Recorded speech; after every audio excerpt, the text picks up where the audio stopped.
Although this thing looks like Dukes of Hazzard, like it's raring to go, it has a code that says the engine's locked up. Let's find out what's wrong with this Q5.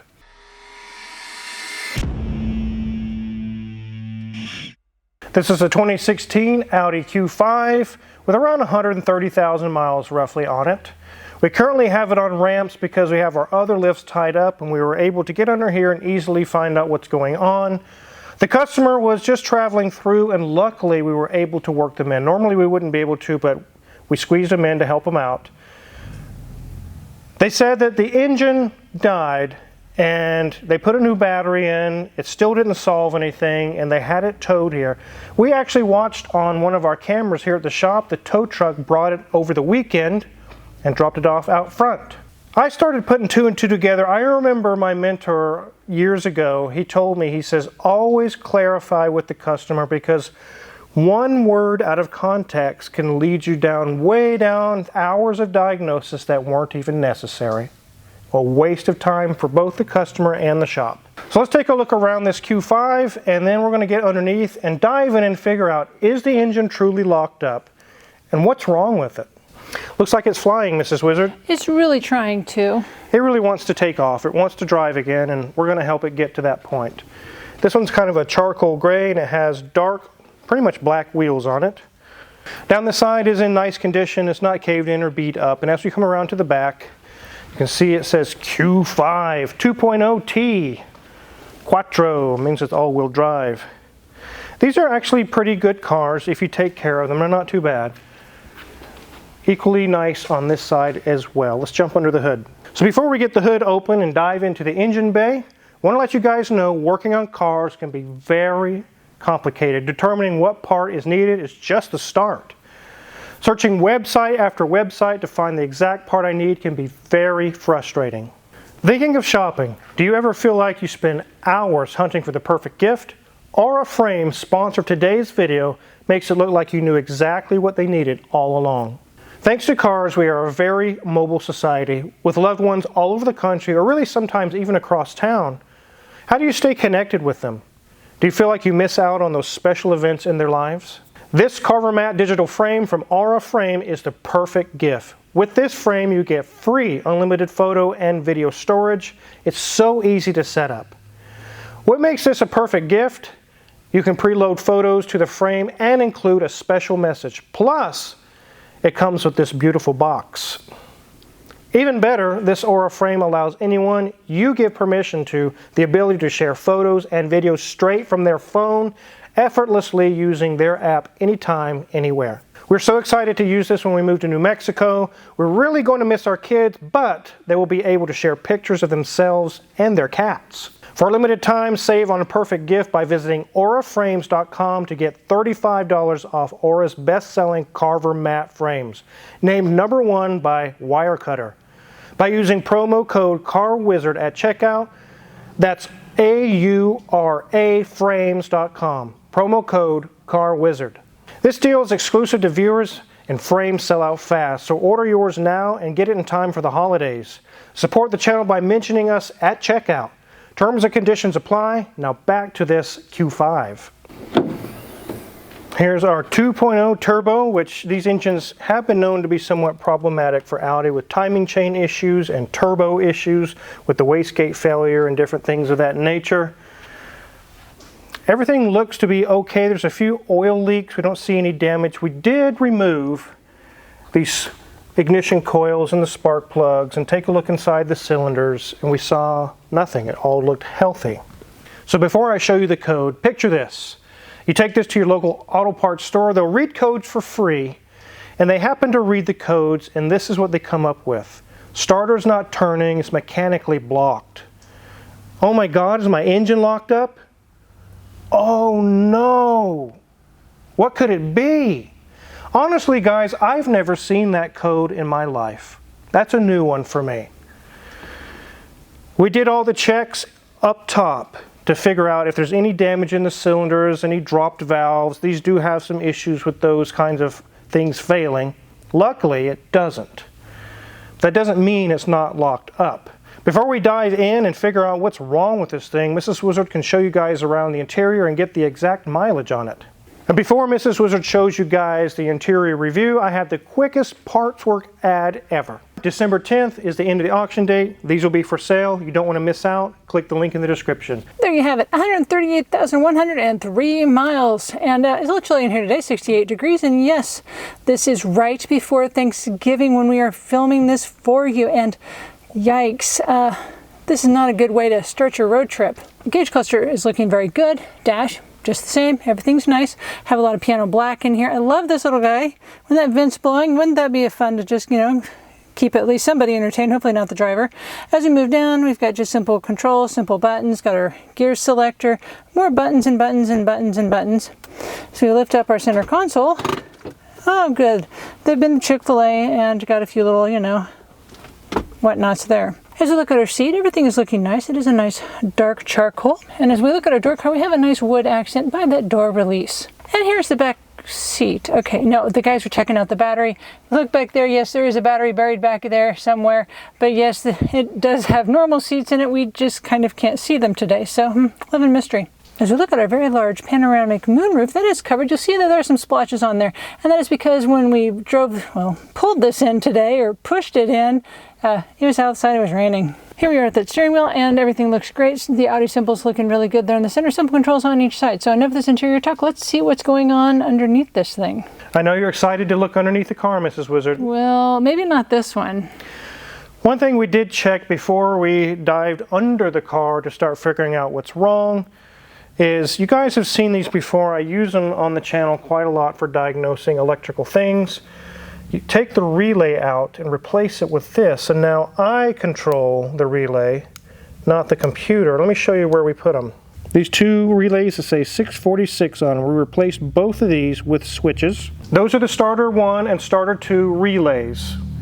If I were to turn those on, the starter should turn. It should do something. It did nothing. We verified, like Mrs. Wizard showed you in the interior review, that we had a good battery, strong voltage, strong connections.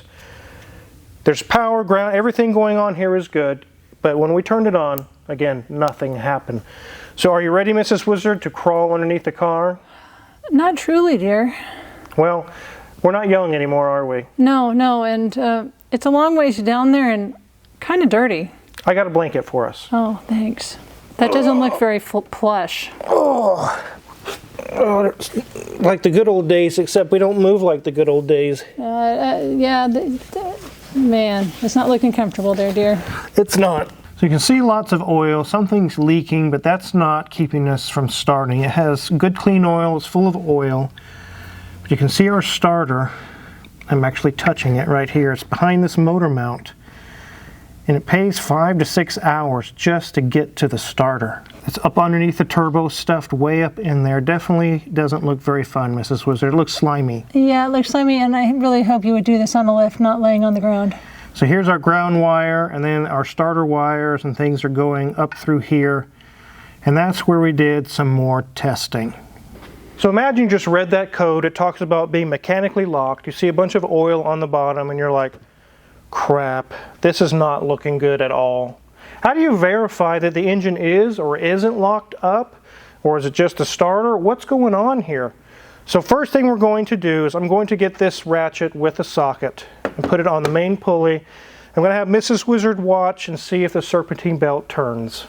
It should turn freely. It shouldn't have anything that just drastically stops. If it does, don't force it. But yeah, just turn the mode over. First we're going to do that. Are you ready, Mrs. Wizard? Yes. Seems to be turning pretty easy. I don't feel anything hitting or dragging. And I can hear, we have the spark plugs partially out, so you can hear air. Yeah, it's turning over fine. It's not locked up. That's good. But wait, there's more. Just because the bottom part of the engine, the main pulley, spins, doesn't mean everything's spinning in unison. What if it broke a timing chain? How do we verify that? Let me show you. We're going to take the oil fill cap off.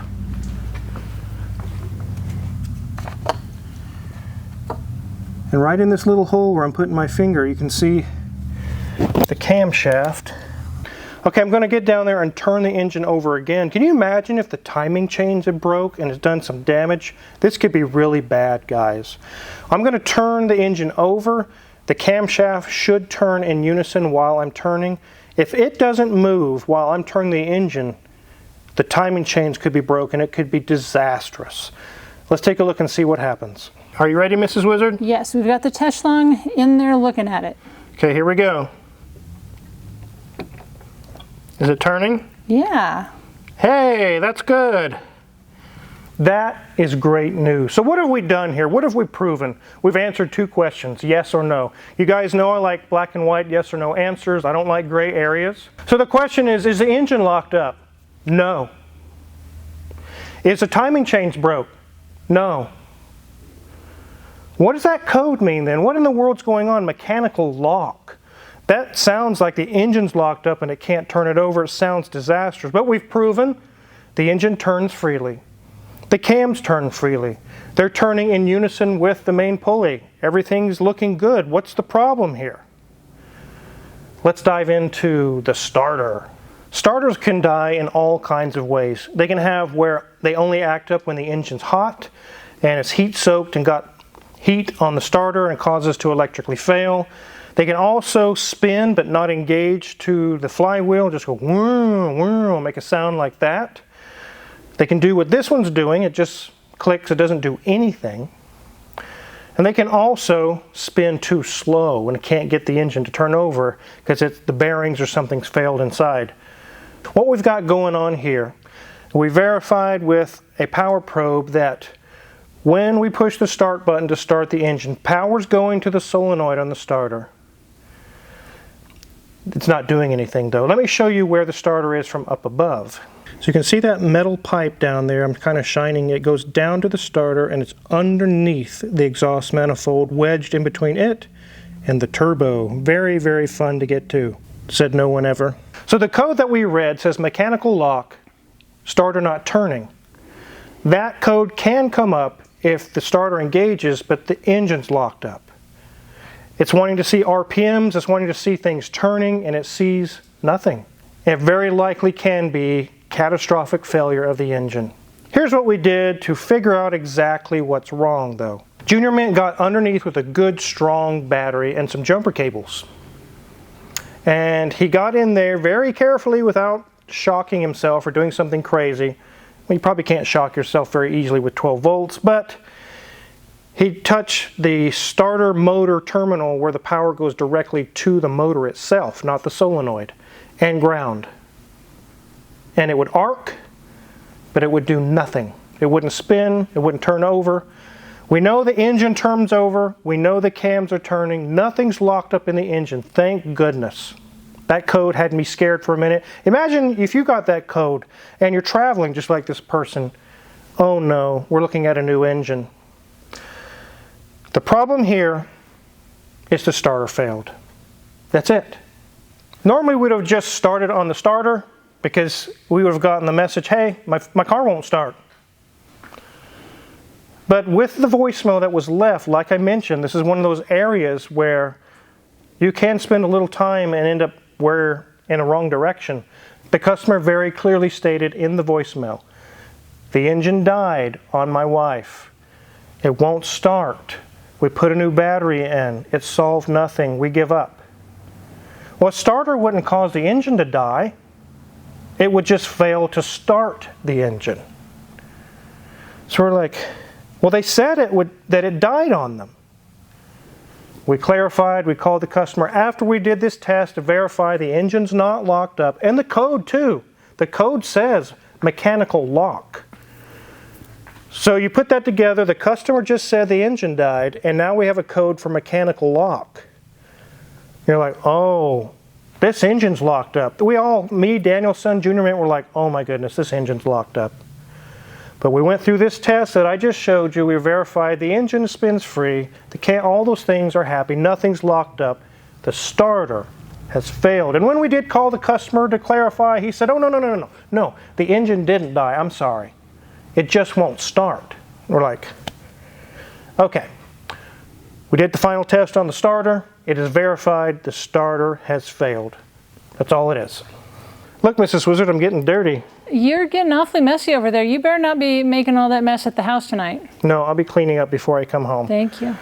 But now we know this customer's traveling through. We got him squeezed in to get him looked at. Luckily, it just needs a starter. I did look up the book time. It said 5.7, so we're almost 6 hours. And now we know why it's so time consuming. Look, you guys saw yourself, so much has to come apart to even get to it. And in a new OEM starter, not a cheap Chinese one, an OEM starter is $400 or $500. We're going to be clear over $1,000 on this one very easily. Even the customer was like, oh, wow, that's a little bit more than I thought. Yeah, you come change the starter out. We've done several of these before, and they never make you smile, that's for sure. So I know you guys are thinking, really, 5 or 6 hours for a starter? There's a lot of cars out there, like a North Star V8, where the intake has to come off, or a Lexus LS400, the intake has to come off. That alone is 4 or 5 hours to get that starter out. This one's no exception. There's a lot of cars out there where the starter can be disastrous. Think of a Bentley Continental. The starter is engine out. It's crazy, isn't it? Why would they do that? It's an Audi. They do crazy stuff like that. They do a lot of weird things. But I love Audis. Isn't that crazy? Audis are one of my favorite cars. The motor mount's going to have to come off. We're going to have to clean all that oil and sludge out of there. And to get to the starter, get it replaced, it's definitely going to take that book time that's quoted to get that done. And just like we did in the rear, make sure if you have this situation, check out your battery. I have fixed many cars out there. It won't start. They had it towed in. It was just a loose battery terminal. It took me literally 30 seconds to fix it. Obviously, I don't charge anybody for that, but clean the terminal, put it back on, boom, starts right up.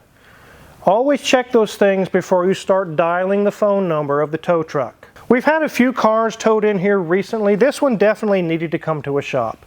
But we had one last week. The customer said that they were traveling and the engine did die on them. They immediately called the tow truck. Hey, get this car to Omega, something's wrong. I went out to the car right after the tow truck showed up. We pushed it into the shop, did some checks, checked some things out, and I said, hey, I got a hunch here. I turned the key on, and the fuel gauge is below E. I'm like, oh, these people paid for a tow truck because they ran out of gas. We put 5 gallons in, it fired right up. I only charged them for the fuel and the little bitty small amount of time we had checking things over. We did road test it as well, spent some time to make sure that truly is all it was. And it was. So I'm just giving you guys some ideas. When you're about to push that button to send and call the tow truck, is your fuel gauge empty? Check your battery connections. There's a few things that you don't need to be a mechanic to check out. You might save yourself some time and a tow bill. This is definitely going to have to be on a lift to get that starter out because you're going to have to prop the engine up while you take the motor mount off. Definitely not a job you can do very easily on the ground or in your garage. You probably will be hating life for quite a while. So they came to the right place. We'll get it taken care of. I wanted to do a video to show you guys how context and a few words can change a whole lot of paths that you can take on diagnosis, and how it could have been, by looking at that code and hearing the description, a locked up engine, and it ended up being just a starter, thankfully. So if you're curious what kind of tools we're going to use to work on this Audi or any other car in the shop, check our Amazon affiliates link in the description below. A lot of great gift ideas. The tools we use in the shop every day are listed for sale there. If you purchase any of them, we get a small cut and really appreciate it. And make sure to hit the subscribe button here because we have many more great videos to come. Thanks for watching.